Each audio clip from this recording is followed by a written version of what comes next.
Hello YouTubers, and welcome to another video. Today I have a very interesting piece of kit here, and this is the Marantz Stereo 70.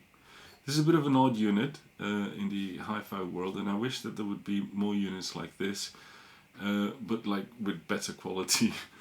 So this is it's an AV unit which plays stereo, so it's 2-channel AV unit. So at the back you got a bunch of HDMI ports, and I was looking for something downstairs that I could just plug my Apple TV to play lossless, and according to Apple you have to have an AV unit with HDMI, and then you do it that way.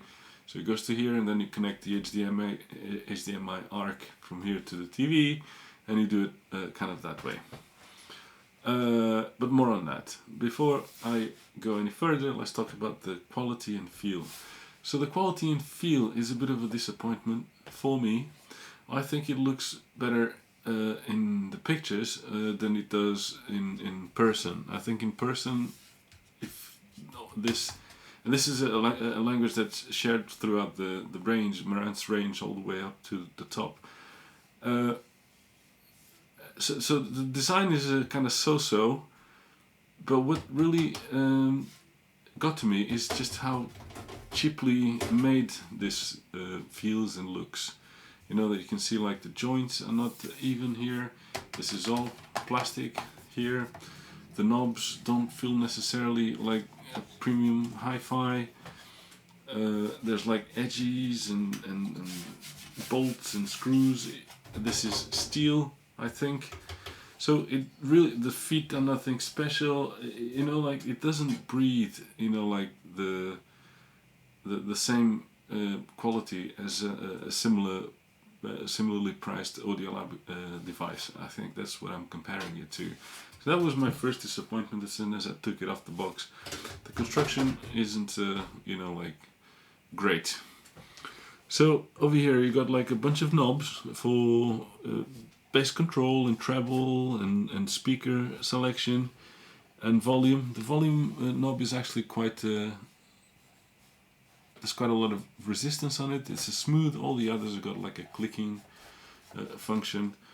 The screen is small, and I think this circle is a traditional sort of Marantz thing, and it gives you basic information on here. You got a power button and a headphone socket there, should you want to. I didn't test that.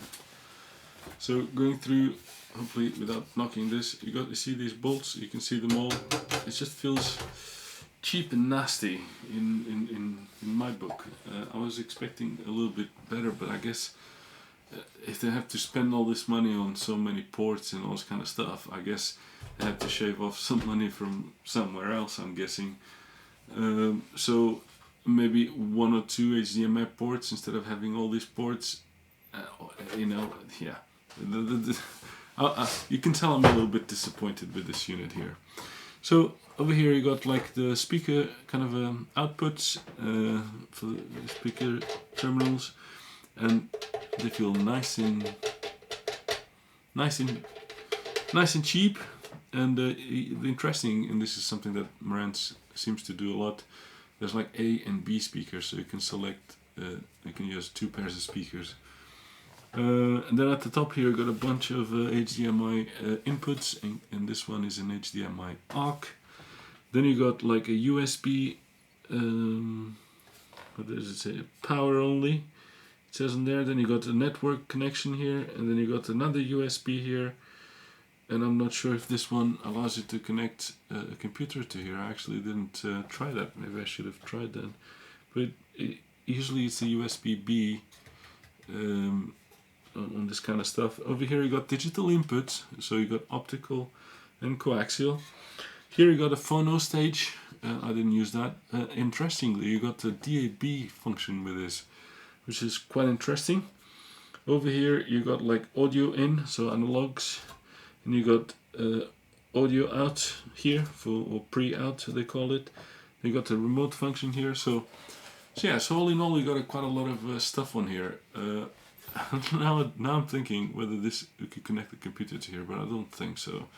So that would be something that would be missing from this one, because I always like to connect USB if possible, but I didn't realize I haven't tested this out. So if you know, let me know, but I don't think this is, but it's got 2 USBs for some reason. These are the Bluetooth kind of antennas, because it's got Bluetooth and it's like a streaming device as well. So let's go back to the front here.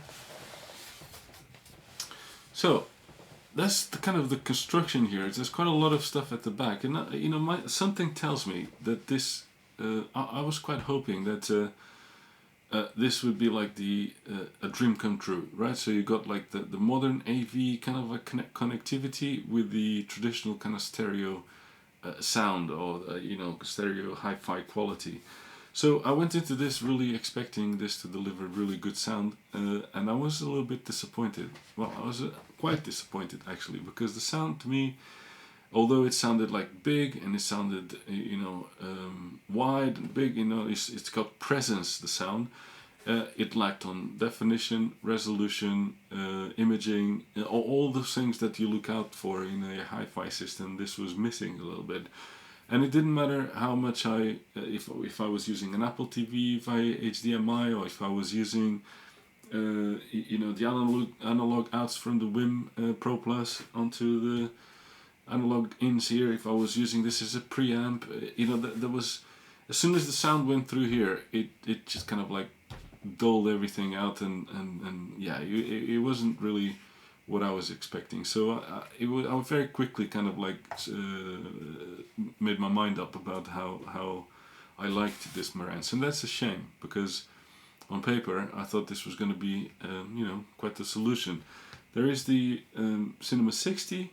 I didn't go for that. I went specifically for this because my main function is to listen to music.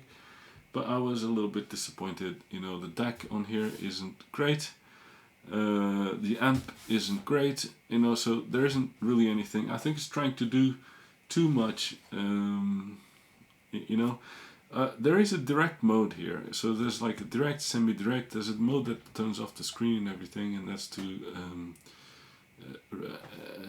So there's a mode that disconnects like the. How do you say, equalizer settings and things, and then there's another mode that disconnects the screen, and I think what it does is it cleans off the path from all interference, and I think in that mode that's when I got it to sound best, but it still didn't sound particularly engaging or particularly kind of resolving or hi-fi, you know, like just missing some fidelity there. So I was really disappointed with it, you know, like, so it's not for me, right? So I'm looking for something else when I go for sound. I'm not saying that it's not fun. I'm not saying that it's not good. I'm just saying that it doesn't shout hi-fi to me. So yeah, I think there is the, what is it? This Marantz 7000N or something. It's like they have another one, which. It's not an AV. I think this is an AV system.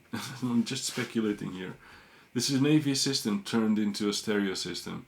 And I think they have a proper stereo system with a proper stereo amp and toroidal kind of a toroidal power supply and all that with an HDMI connection. So maybe that one will be a better solution if you are really looking for you know, the stereo sound. Yeah, so what can I say? This is not the machine for me. I had high expectations. I think the marketing, and there's a lot of hype around this. I don't quite understand how a lot of YouTubers are saying that this is really good and sounds really good, and because it didn't sound really good to me. Certainly not on my system. Maybe the speakers are too demanding for this. Maybe not. You know, I tried a couple of speakers. I wasn't really I wasn't inspired by it. So yeah, so that's my review / opinion of the Marantz Stereo 70. It's not for me, but it might be for you if you're not so demanding. Because actually, it's pretty okay for like watching movies and things like that. So, and just casual music listening, there's nothing kind of too wrong with it. You know, certainly better than having a soundbar. So, yes. thank you for watching. I hope you enjoyed it, and thank you to my subscribers. It's a pleasure to see the numbers grow. Thank you so much, and I see you around.